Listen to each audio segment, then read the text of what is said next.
Hi friends, అందరు బాగున్నారా?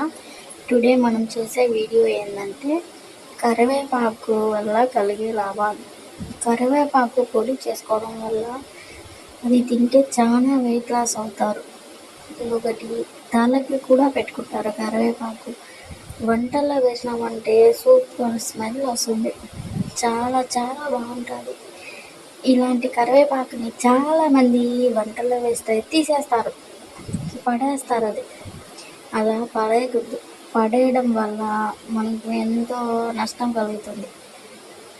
అది తిన్నామంటే కంటికి, వెంట్రుకలు పెరిగేదానికి చాలా బాగా ఉపయోగపడుతుంది. ఇలాంటివన్నీ చాలా మందికి కొన్ని తెలియదు.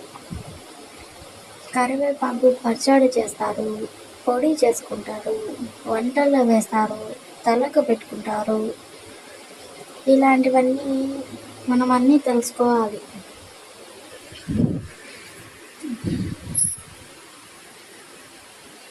కొంచెం కరివేపాకు, కొంచెం జీలకర్ర పొడి వేసుకొని పొద్దున్నే తింటే చాలా మంచిది. కరివేపాకుతో కషాయం కూడా తాగుతారు. కరివేపాకు, కొంచెం బెల్లం, కొంచెం ధనియాలు వేసుకొని తాగుతారు. ఇలా తాగడం వల్ల డెలివరీ